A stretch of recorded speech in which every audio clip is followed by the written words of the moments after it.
Welcome to the channel. I am Simran Sahani और आज मैं आपको पढ़ाऊंगी class 12th English flamingo book का आखिरी चैप्टर गोइंग प्लेसेस। तो यस, फाइनली हम पूरी बुक कंप्लीट करने वाले। आज आखिरी चैप्टर पे इसका नाम है गोइंग प्लेसेस। इस चैप्टर को लिखा है A.R. बार्टन ने और यहाँ पे हम पढ़ने वाले हैं सोफी नाम की एक प्यारी सी लड़की की कहानी। अब ये जो बच्ची है सोफी, इसका स्कूल एंड होने वाला, जैसे तुम क्लास 12 पास आउट करने वाले हो ऐसे ही ये लड़की भी अपना जो है क्लास 12 पास आउट करने वाली है। और इसके भी बड़े बड़े सपने हैं कि मैं बुटीक खोलूँ, मैं एक्ट्रेस बन जाऊँ, मैं बहुत अमीर और बहुत बहुत अमीर हो जाऊँ। एंड इसकी एक बेस्ट फ्रेंड है जिसका नाम है जैनजी।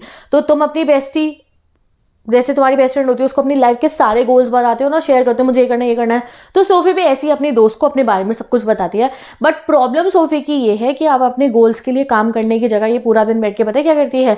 ये एक बहुत फेमस फुटबॉलर है जिसका नाम है डैनी कैसी, उसके सपनों में बैठी रहती है। आपने आजकल देखा होगा बहुत ट्रेंड होता है कि लड़के हों या लड़कियां हो, कुछ सेलिब्रिटीज़ को लेकर, कुछ अपने आइडल्स को लेकर ना ऐसे सोचते रहते हैं कि हम उनसे मिलेंगे, वो हमारे फ्रेंड बन जाए और हम उनके साथ घूमे फिरे, मौज मस्ती करें। तो आजकल बहुत ये ट्रेंड हो चुका है कि जो फेमस लोग होते हैं उनको ऐसे हम नॉर्मल लोग जो होते हैं हम उन्हें हीरो वर्शिप करते हैं, आइडलाइज करते हैं कि हम उनसे मिले एंड ऑल दैट। इनफैक्ट हमारा रिलेशन क्या है, सेलिब्रिटी और फैन का। बट हम अपने दिमाग में ऐसे डे ड्रीमिंग करते हैं कि हाँ वो हमें मिल गए ये वो। तो ये सोफी भी ऐसा ही कुछ करती है कि मैं इससे मिल गई। फैन ये हर समय उस फुटबॉलर के बारे में सोचती रहती है, रादर देन कि भाई स्कूल खत्म हो गया, करियर के बारे में सोचे। ये हर समय हीरो वर्शिप करती है। तो यही सिनेरियो आज हमें इस चैप्टर में पढ़ने वाले हैं। अब ये मैं स्टार्टिंग के 1 मिनट के अंदर तुम्हें चैप्टर की समरी इसलिए देती हूँ कि कोई बच्चों को समझ में आ रहा है चैप्टर में होने क्या वाला है। स्टार्ट करते हैं अपने इस चैप्टर को। सोफी और जैनसी क्या होता है, अपने स्कूल से घर आ रहे होते हैं। यहाँ मैंने हैंड रिटन नोट्स में ही लिखा है, बट मैं लिख लिख के थक चुकी थी तो मैंने प्रिंट कर दिया है। तो ये वही मेरे हैंड रिटन नोट्स है, just in the printed format. ठीक है, चलो पढ़ना शुरू करो, कॉपी लेकर और लिखो। ठीक है, तो she tells Jansie that when she leave school she will open a boutique. तो सोफी है, जैनसी है। सोफी कहती है पता है देखो, जब मेरा स्कूल अभी हमारा एंड हो जाएगा ना तो मैं अपना बुटीक खोलूंगी। सो जैनसी काफी डाउटफुली उसे देखती है, क्यों? क्योंकि भाई बुटीक ऐसे थोड़ी खुल जाएगा, पैसे चाहिए, रेंट चाहिए। तो वो कहती है she says opening a boutique needs money. अपनी दोस्त को कहती है सोफी क्या कह रही हो, बहुत पैसा लगता है बुटीक खोलने के अंदर। Sophie confidently says she will find the money. कहती है अरे पैसा ही तो है, ढूंढ लूंगी कहीं से भी। तो ये बिल्कुल रियलिस्टिक नहीं है, बादलों में रहती है सोफी, हो जाएगा जो होगा देखा जाएगा, इस टाइप की। Jancy says it will take a long time to save so much. Jancy कहते हैं ठीक है पैसे तुम सेव कर लोगी, बट इतने पैसे लगेंगे बुटीक खोलने में, बहुत समय लग जाएगा उसे बचाने के अंदर।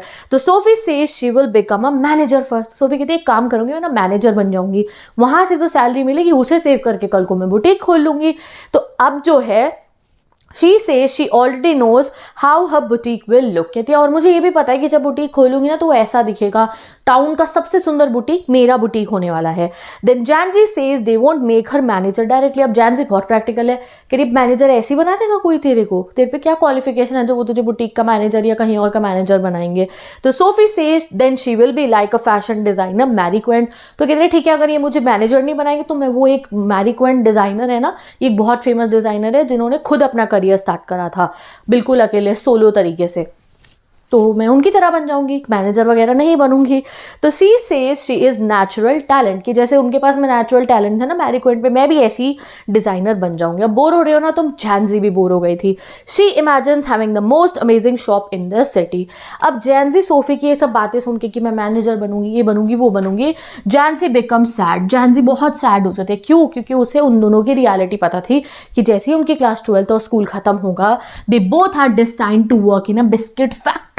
ये आपको लर्न करना है, एग्जाम में क्वेश्चन आएगा, क्या करना है उन्हें स्कूल के बाद, उन दोनों को बिस्किट फैक्ट्री में काम करना है। She wishes Sophie would stop dreaming unrealistic things. तो एग्जाम में आया जैनसी का पॉइंट ऑफ व्यू क्या था, तो ये ब्लू कलर से जो लिखा है मैंने ये लिखना है। वो बहुत कोशिश करती है सोफी को समझाने की कि वो इतने बड़े बड़े सपने ना देखे जो वो पूरे नहीं कर पाएगी। ठीक है, अब वो एक और ट्राई मारती है। ठीक है, Jancy reminds Sophie that shop work doesn't pay well. वो कहती है जो बिस्किट फैक्ट्री में हम काम करेंगे उसमें इतना पैसा नहीं मिलेगा कि तुम बुटीक खोल लो। तो she says Sophie's father would never allow it. और ऊपर से तुम्हारे पापा अलाउ नहीं करेंगे तुम्हें कि तुम बुटीक वगैरह खोलो। तो अब सोफी कहती है, Sophie then says she could become a actress. कहती है अच्छा एक काम करूंगी, शॉप वर्क में पैसा नहीं मिलता ना तो मैं एक एक्ट्रेस बन जाती हूँ। तो मतलब सोफी बिल्कुल हमें है भाई, पता नहीं कौन से नशे करती है। कहती है ठीक है भाई मैं तो एक्ट्रेस बन जाऊंगी।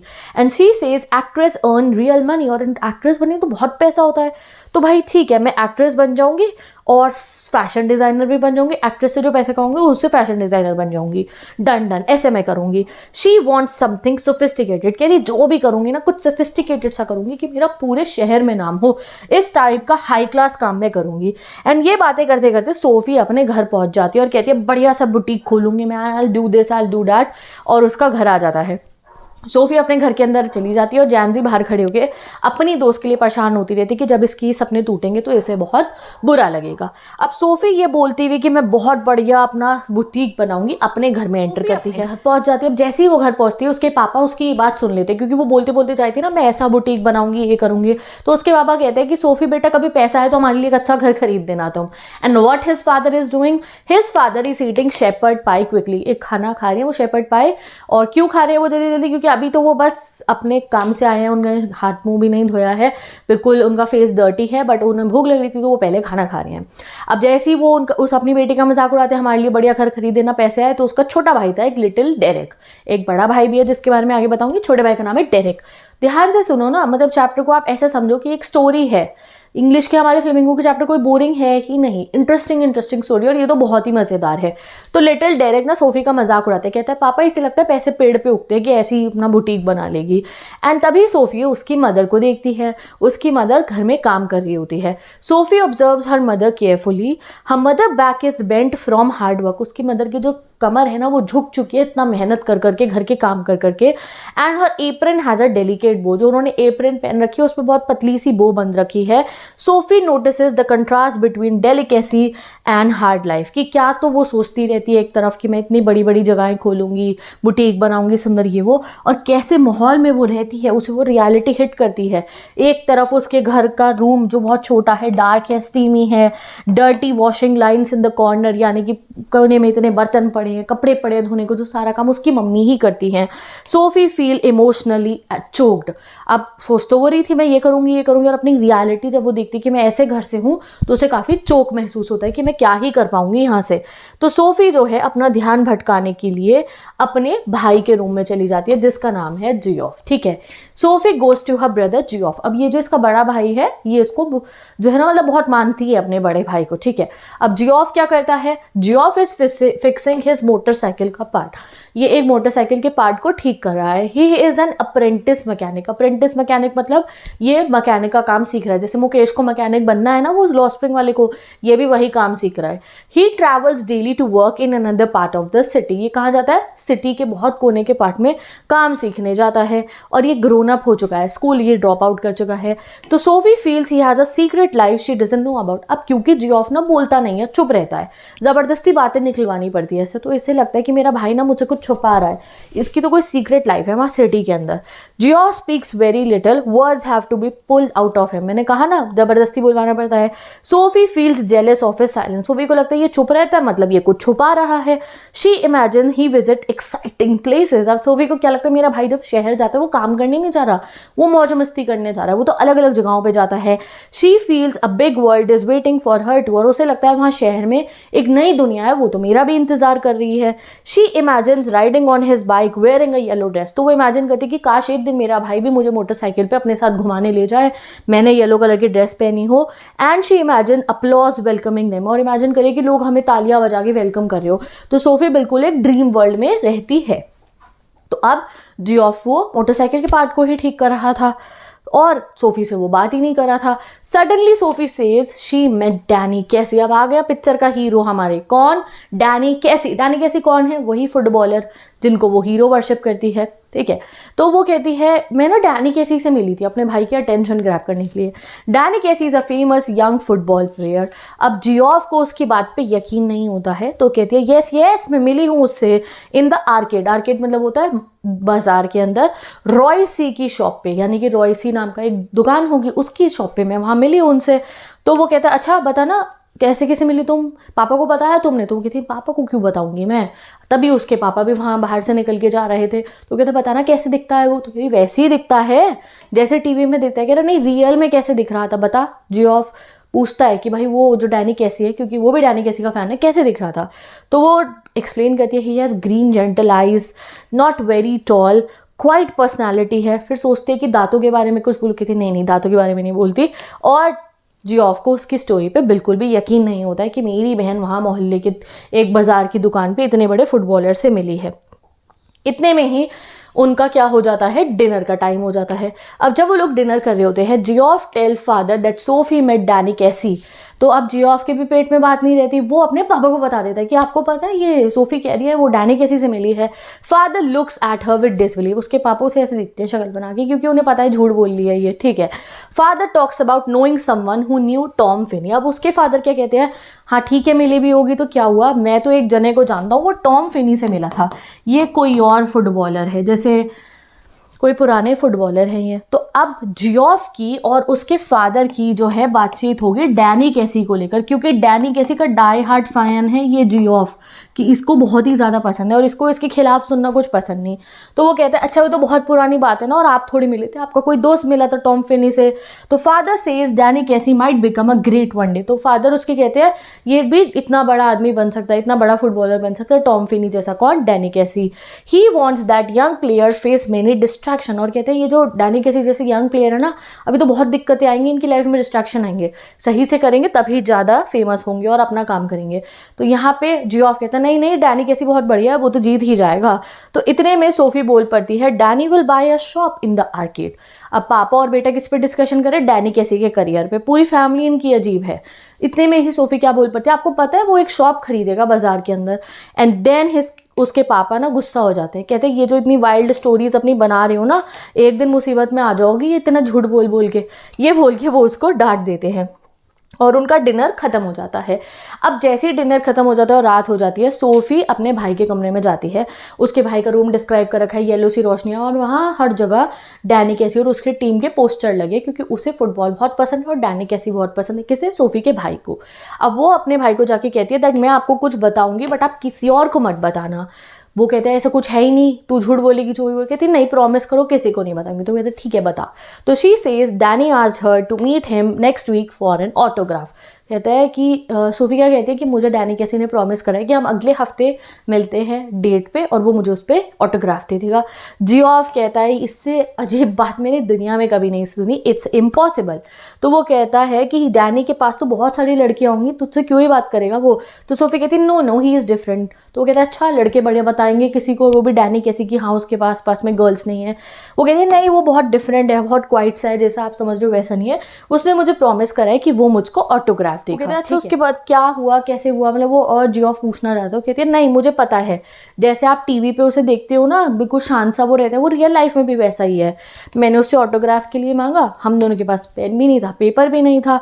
मैंने कहा मेरा छोटा भाई आपको बहुत पसंद करता है, मुझे ऑटोग्राफ दो। तो उसने कहा मेरे पास पेन ही नहीं है। बस इतनी हमारी बात हुई। फिर हमने रॉयसी पे जो कपड़े टंगे हुए थे उन पे डिस्कशन करा। बल्कि मुझे तो वो बहुत लोनली लग रहा था कि बेचारा बहुत परेशान अकेला रहता है। अपने पास से बातें बना के बोले जा रही है कि वो फुटबॉलर इसे अकेला लग रहा है। And he invited her to meet again. और उसने ही मुझे बोला कि अगले हफ्ते भी यहीं मिल जाएंगे और तब वो मुझे ऑटोग्राफ दे देगा। Geoff still doesn't fully believe her. Geoff उसकी बात मानता नहीं है। उसकी अपनी जैकेट उठा के वहाँ कमरे से वो बाहर चला जाता है। उसको कोई यकीन नहीं होता अपनी बहन की इस बात पे। अब आता है नेक्स्ट संडे, नहीं सैटरडे सॉरी। तो अब on Saturday they go to watch United play. United क्या है, वही टीम है जिसका डैनी कैसी प्लेयर है। तो सोफी डैनी कैसी को रियलिटी में बस सैटरडे को ही देखती है, मैच वाले दिन पे। सोफी फादर और छोटा भाई डेरेक तो गोल के पास में चले जाते हैं और जियोफ अपने भाई जो है बड़ा भाई जो है अपने दोस्तों के साथ चला जाता है। इनकी जो टीम है यूनाइटेड जीत जाती है एंड डैनी कैसी scores the second goal beautifully. तो डैनी कैसी को वो देखती भी है, वो गोल भी मारता है और क्राउड बहुत लाउडली उनको चीयर करती है और सोफी इतना प्राउड फील करती है जैसे कि सब कुछ सिर्फ उसके लिए ही हो रहा हो, कि भाई ये जो उसके जो है उसे लग रहा है अच्छा डैनी कैसी तो मेरा फ्रेंड है और इसने गोल करा। तो शी फेल्ट वेरी हैप्पी। अब जैसे ही उनका मैच खत्म होता है सब अपने अपने घर चले जाते हैं। उसके फादर पब चले जाते हैं एंजॉय करने के लिए विक्ट्री को और सब लोग अपने अपने घर पहुंच जाते हैं। अब जब वो अपने घर जा रही थी तभी उसको कौन मिल जाती है, जैनजी। इतने देर से आई नहीं थी ना, ये इसकी बेस्टी अब आ जाती है। जैनजी आज Sophie about meeting Danny. Gen Z कहते हैं अरे ये क्या चल रहा है तुम्हारी लाइफ में, तू डैनी से मिली और मुझे नहीं बताया, कब मिली तू डैनी कैसी से। तो सोफी बहुत डर जाती है, वो कहती है मेरे भाई ने ये क्या करा, ये तो जियोफ थिंग थी, ये तो जियोफ को कहानी बताने पड़ती, जैनजी को थोड़ी बतानी थी, अब तो पूरे मोहल्ले को बता दी। तो वो डर जाती है। तो वो कहती है जियोफ टोल्ड समवन, एंड ये न्यूज़ पूरी फैल चुकी थी। अब जियोफ ने किसको बताया था? जैनजी के भाई को बताया था, और जैनजी के भाई ने जैनजी को बता दिया। अब ये खबर फैल रही थी। तो Sophie feels angry at Geoff. Sophie को बहुत गुस्सा आता है कि मेरे भाई ने ये बात औरों को क्यों बताई है। She wanted it to be a special secret. ठीक है, अब क्या होता है, जैनजी कहती है अच्छा बताना तू उससे कब मिली, क्या हुआ था। तो सोफी को समझ में आता है कि इसको बस ये पता है कि एक बार मिली हूँ, सेकंड वाली डेट की जिसमें वो मुझे ऑटोग्राफ देखा, इसके बारे में से कोई नॉलेज नहीं है। तो Sophie says that it was only about an autograph, कि मैंने उनसे ऑटोग्राफ मांगा, मिले, इतना ही है। एंड शी वॉन्ट्स जैनजी नॉट टू टेल एनीवन, और वो अपनी बेस्टी को कहती है प्लीज़ इसके बारे में आगे किसी और को मत बताना कि मैं डैनी कैसी से मिली हूँ, क्योंकि अगर किसी को पता चलेगा तो ऐसे मेरे पापा बहुत डांटेंगे। और जैनजी भी मान जाती है, कहती है ठीक है मैं नहीं बताऊंगी किसी को। अब जैसे ही ये कहानी खत्म होती है, वो जैनजी से मिल जाती है। फिर सोफी क्या करती है, आफ्टर डार्क यानी कि जब अंधेरा हो जाता है, Sophie goes to a nearby canal. ये एक ऐसी जगह थी जो उनके शहर में ही थोड़ी दूरी पे थी। कैनाल क्या होता है, रिवर के साइड पे। वहाँ पे वो एक गार्डन में जाती है जहाँ पे एक वुडन बेंच होता है under a Elm tree. Learn करो, ये बिल्कुल ऐसा रोमांटिक और प्राइवेट सी प्लेस थी ये। और वहाँ जाके ये डैनी का वेट करना शुरू करती है। क्या आएगा डैनी, कैसे नहीं आएगा। अपनी इमेजिनेशन में इसे लग रहा है कि वहाँ पे वो उससे मिलने आएगा ऑटोग्राफ देने के लिए। और वो रास्ते में मतलब वहाँ बैठे हुए इमेजिन भी करती है कि वहाँ पेड़ के पीछे से रास्ते से निकल के आ रहा है डैनी कैसी। इतनी इमेजिनेशन में ये बच्ची चली जा चुकी है सोफी, इतनी डे ड्रीमिंग वो करी है कि वो एक जगह पे जाके बैठ भी गई और इमेजिन कर रही है romantic meeting with the Danny कैसी। ठीक है, अब वो वहाँ बैठ के सोचते हैं कि वो आ रहा है, वो आ रहा है, वो आ रहा है, और जब वो नहीं आता, ऑब्वियसली वो नहीं आएगा, she remember Geoff saying he won't come. तब उसे लगता है हाँ जियोफ ने भी कहा था वो नहीं आएगा, and she feels sadness growing inside her. जैसे ही सोफी को रियलिटी हिट करती है ना, नहीं ऐसा तो नहीं होगा, नहीं आएगा वो, मैंने झूठ बोला सबको, तो वो दुखी होने लगती है। And she realizes he will not come, she feels the burden of disappointment उसे फील होता है। and she knows people will doubt her again, और सोचती है कि अब तो मुझे सब हंसेंगे, मेरे पापा भी हंसेंगे, मेरा भाई भी हंसेगा कि मैंने सबको झूठ बोला था। बट जैसे ही वो ऐसे परेशान होती है इतनी ज़्यादा, दोबारा डे ड्रीमिंग करती रहती है। she tells herself that she knows the truth, कहती कोई बात नहीं, लोगों को हंसने दो, मुझे तो पता है ना हम मिले थे, नहीं मिले, वैसे ही अपने आप को कह दिया हम तो मिले थे ना। she slowly accept the reality and she walks home sadly, but फिर भी एक्सेप्ट तो कर ही देती है वो रियलिटी, उसे पता है मिलेगा तो नहीं डैनी कैसी। और उस बेंच पे से उठ के वो अपने घर जा रही होती है। अब जब वो घर जा रही होती है तो रास्ते में फिर से वो उसी फैंटेसी में दोबारा हिट कर जाती है। क्या होता है दोबारा, वहीं रास्ते में क्या आता है, रॉयसी की विंडो आती है। Even after disappointment she imagines the meeting again वो रॉयसी की विंडो पे खड़े होकर विजुअलाइज करती है एवरी डिटेल को कि कैसे मैं और डैनी कैसे मिले थे। मैंने उसकी फ्रेकल्ड नोज देखी, उसकी ग्रीन आइज़ देखी, वो मुझे देख के शर्मा रहा था मैं जब उसे देख रही थी, उसकी वॉइस बहुत जेंटल थी, बहुत प्यारी थी, मैंने उससे ऑटोग्राफ मांगा, उस पर पेन नहीं था। ऐसे अपने पूरी मीटिंग को दोबारा इमेजिन करती है जो मीटिंग कभी हुई ही नहीं है। वहाँ पार्क में उसे बुरा लगा, वो उठ के आ गई, बट दोबारा उसी स्टेज में वो चली जाती है। एंड डे ड्रीमिंग में ऐसा होता भी, हम कितना ही खुद को रोके हम दोबारा डे ड्रीमिंग करने लगते हैं। Now finally she imagines the football match also, तो वो फुटबॉल मैच को भी इमेजिन करती है जब डैनी कैसी क्या कर रहा था, गोल कर रहा था और बहुत सारे लोग उसके लिए चीयर कर रहे थे। She remember him as a prodigy, innocent genius और ग्रेट डैनी कैसी। तो सोफी के लिए एक बहुत बड़ा हीरो है डैनी कैसी और उसी के बारे में वो सोचती रहती है। और यहाँ पे ये चैप्टर हो जाता है एंड। अब ऐसा चैप्टर, हमारी जो ये ऑथर है ये काफ़ी समझदार हैं कि इन्होंने बहुत पहले एक ऐसा चैप्टर लिख दिया जो आज की सोसाइटी में हो रहा है, क्योंकि आजकल बच्चे ये आइडलाइज करना अपने आइडल्स को, चाहे वो कोई सिंगर हो, चाहे वो कोई बड़ा सेलिब्रिटी हो, ये बहुत कॉमन है। बच्चे इस चीज़ को फेस करते हैं, अपने दिमाग में इल्यूजन्स बनाते रहते हैं। तो इसी चैप्टर को यहाँ पे हम एंड करते हैं और यहाँ पे फ्लेमिंगो बुक भी कंप्लीट हो गया। अब इसमें से कैसे क्वेश्चन आएंगे, वो जैनजी की रियलिटी पे आता है कि वो कितनी अच्छी मतलब सोच की थी, उसको पता था क्या करना है लाइफ में। सोफी ऐसा क्यों करती थी, इतनी डे ड्रीमिंग, इस पे क्वेश्चंस आ सकते हैं। तो वो सब क्वेश्चन आंसर सीरीज से पता चलेगा। चैप्टर यहाँ पे कंप्लीट हो चुका है। जब आप चैप्टर पढ़ोगे ना तो बहुत अननेसेसरी डिटेल, बहुत लंबे लंबे डायलॉग्स गिवन है, बट यहाँ मैंने 15 मिनट में आपको एक एक लाइन पढ़ा दिया है, चैप्टर दिमाग में बस चुका है। इसके नोट्स बनाना चाहो तो बनाओ, नहीं भी बनाओगे तो कोई बात नहीं, बस इनके क्वेश्चन आंसर्स अच्छे से पढ़ लेना। With this bye bye, best of luck and I will meet you in the next video. Description box में पूरी प्लेलिस्ट बन गई है फ्लेमिंगो की, जिसमें आपको इंग्लिश के हर चैप्टर मिल जाएंगे, पोएम भी और विस्तार भी है। क्लास 12 इंग्लिश की प्लेलिस्ट से जाके पूरा सिलेबस कंप्लीट कर लो। Bye bye, best.